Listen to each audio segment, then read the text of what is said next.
بسم اللہ الرحمن الرحیم۔ السلام علیکم۔ آپ سبھی دوستوں کا بہت مشکور ہوں کہ آپ نے ویڈیو دیکھنے کے لیے وقت نکالا۔ آپ کا بہت شکریہ۔ سیرت النبی باب نمبر 9، شام کا سفر۔ جو ہی آپ نے پتھر پر پاؤں مارا، اس کے نیچے سے صاف اور عمدہ پانی پھوٹ نکلا۔ انہوں نے ایسا پانی پہلے کبھی نہیں پیا تھا۔ خوب سیر ہو کر پانی پیا۔ پھر انہوں نے پوچھا، بھتیجے کیا آپ سیر ہو چکے؟ نبی کریم صلی اللہ علیہ وآلہ وسلم نے فرمایا، جی ہاں۔ آپ نے اسی جگہ اپنی ایڑی پھر ماری اور وہ جگہ دوبارہ ایسی خشک ہو گئی جیسے پہلے تھی۔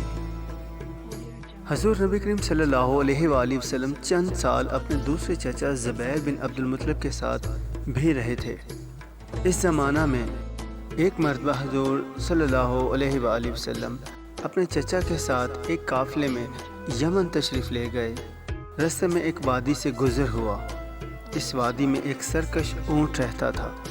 گزرنے والوں کا راستہ روک لیتا تھا، مگر جو ہی اس نے نبی کریم صلی اللہ علیہ وآلہ وسلم کو دیکھا تو فوراً بیٹھ گیا اور زمین سے اپنا سینہ رگڑنے لگا۔ آپ اپنے اونٹ سے اتر کر اس پر سوار ہو گئے۔ اب وہ اونٹ آپ کو لے کر چلا اور وادی کے پار تک لے گیا۔ اس کے بعد آپ صلی اللہ علیہ وآلہ وسلم نے اس اونٹ کو چھوڑ دیا۔ یہ قافلہ جب سفر سے واپس لوٹا تو ایک ایسی وادی سے اس کا گزر ہوا جو طوفانی پانی سے بھری ہوئی تھی۔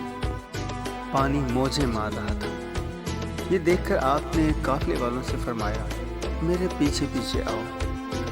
پھر آپ اطمینان سے وادی میں داخل ہو گئے۔ باقی لوگ بھی آپ کے پیچھے تھے۔ اللہ تعالیٰ نے اپنی قدرت سے پانی خشک کر دیا اور آپ پورے قافلے کو لیے پار ہو گئے۔ قافلہ مکہ پہنچا تو لوگوں نے حیرت ناک واقعات بیان کیے۔ لوگ سن کر بول اٹھے، اس لڑکے کی کچھ شان ہی نرالی ہے۔ ابن ہشام لکھتے ہیں، بنو لہب کا ایک شخص بہت بڑا قیافہ شناس تھا، یعنی لوگوں کی شکل و صورت دیکھ کر ان کے حالات اور مستقبل کے بارے میں اندازہ لگایا کرتا تھا۔ مکہ آتا تو لوگ اپنے بچوں کو اس کے پاس لاتے، وہ انہیں دیکھ دیکھ کر ان کے بارے میں بتاتا تھا۔ ایک بار یہ آیا تو ابو طالب آپ کو بھی اس کے پاس لے گئے، اور اس وقت آپ ابھی نوعمر لڑکے ہی تھے۔ قیافہ شناس نے آپ کو ایک نظر دیکھا، پھر دوسرے بچوں کو دیکھنے لگا۔ فارغ ہونے کے بعد اس نے کہا، اس لڑکے کو میرے پاس لاؤ۔ ابو طالب نے یہ بات محسوس کر لی تھی کہ قیافہ شناس نے ان کے بھتیجے کو عجیب نظروں سے دیکھا ہے، لہٰذا وہ آپ کو لے کر وہاں سے نکل آئے۔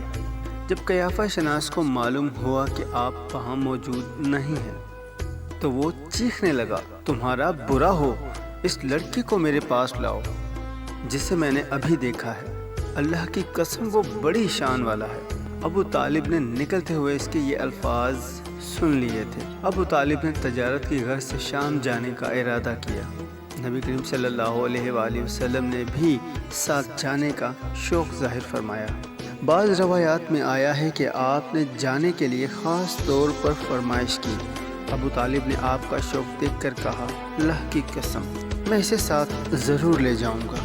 نہ کبھی یہ مجھ سے جدا ہو سکتا ہے، نہ میں اس سے کبھی جدا ہو سکتا ہوں۔ ایک روایت میں یوں آیا ہے، آپ نے ابو طالب کی اونٹنی کی لگام پکڑ لی اور فرمایا، چچا جان آپ مجھے کس کے پاس چھوڑے جا رہے ہیں؟ میری نہ ماں ہے نہ باپ۔ اس وقت آپ کی عمر مبارک 9 سال تھی۔ آخر ابو طالب آپ کو ساتھ لے کر روانہ ہوئے، آپ کو اپنی اونٹنی پر بٹھایا۔ رستے میں عیسائیوں کی ایک عبادت گاہ کے پاس ٹھہرے۔ خانقاہ کے راہب نے نبی کریم صلی اللہ علیہ وآلہ وسلم کو دیکھا تو چونک اٹھا۔ اس نے ابو طالب سے پوچھا، یہ لڑکا تمہارا کیا لگتا ہے؟ انہوں نے جواب دیا، یہ میرا بیٹا ہے۔ یہ سن کر راہب نے کہا، یہ تمہارا بیٹا نہیں ہو سکتا۔ یہ سن کر ابو طالب بہت حیران ہوئے، بولے، کیا مطلب؟ یہ کیوں میرا بیٹا نہیں ہو سکتا بھلا؟ اس نے کہا، یہ ممکن ہی نہیں کہ اس لڑکے کا باپ زندہ ہو، یہ نبی ہے۔ مطلب یہ تھا کہ ان میں جو نشانیاں ہیں وہ دنیا کے آخری نبی کی ہیں، اور ان کی ایک علامت یہ ہے کہ وہ یتیم ہوں گے۔ ان کے باپ کا انتقال اسی زمانہ میں ہو جائے گا جبکہ وہ ابھی پیدا ہونے والے ہوں گے۔ اس لڑکے میں آنے والے نبی کی تمام علامات موجود ہیں۔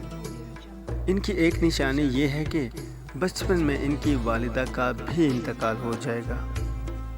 اب ابو طالب نے اس راہب سے پوچھا، نبی کیا ہوتا ہے؟ راہب نے کہا، نبی وہ ہوتا ہے جس کے پاس آسمان سے خبریں آتی ہیں اور پھر وہ زمین والوں کو ان کی اطلاع دیتا ہے۔ تم یہودیوں سے اس لڑکے کی حفاظت کرنا۔ اس کے بعد ابو طالب وہاں سے آگے روانہ ہوئے۔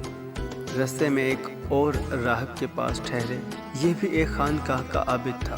اس کی نظر بھی نبی کریم صلی اللہ علیہ وآلہ وسلم پر پڑی تو یہی پوچھا، یہ لڑکا تمہارا کیا لگتا ہے؟ ابو طالب نے اس سے بھی یہی کہا، یہ میرا بیٹا ہے۔ راہب یہ سن کر بولا، یہ تمہارا بیٹا نہیں ہو سکتا، اس کا باپ زندہ ہو ہی نہیں سکتا۔ ابو طالب نے پوچھا، وہ کیوں؟ راہب نے جواب میں کہا، اس لیے کہ اس کا چہرہ نبی کا چہرہ ہے، اس کی آنکھیں ایک نبی کی آنکھیں ہیں، یعنی اس نبی جیسی جو آخری امت کے لیے بھیجے جانے والے ہیں۔ ان کی علامات پرانی آسمانی کتابوں میں موجود ہے۔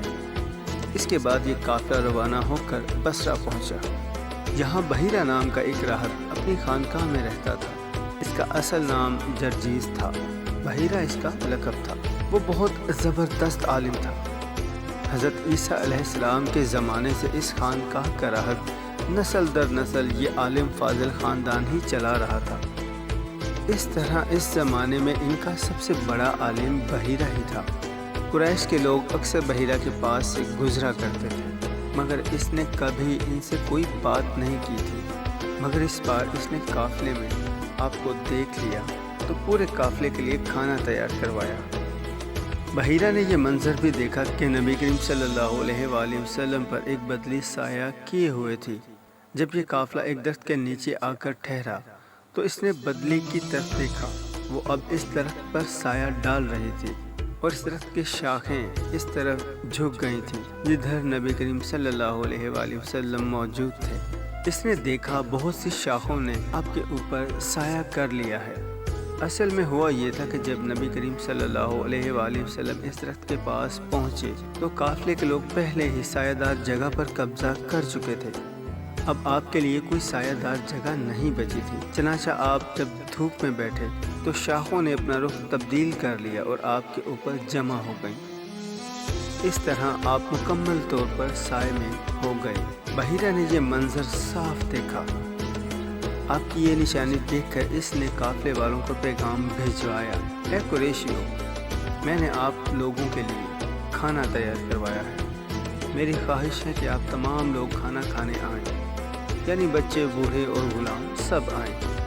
بحیرہ کا یہ پیغام سن کر قافلے میں سے ایک نے کہا، اے بحیرہ، آج تو آپ نیا کام کر رہے ہیں، ہم تو اکثر اس راستے سے گزرتے ہیں، آپ نے کبھی دعوت کا انتظام نہیں کیا، پھر آج کیا بات ہے؟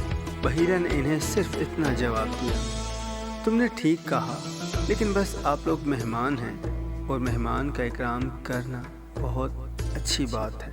اس طرح تمام لوگ بحیرہ کے پاس پہنچ گئے، لیکن اللہ کے رسول صلی اللہ علیہ وآلہ وسلم ان کے ساتھ نہیں تھے، انہیں پڑاؤ میں ہی چھوڑ دیا گیا تھا۔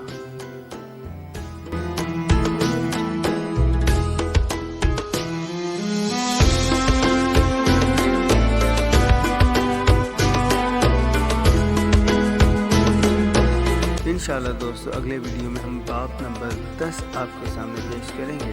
اپنا بہت سارا خیال رکھیے گا، دعا میں یاد رکھیے گا۔ خدا حافظ۔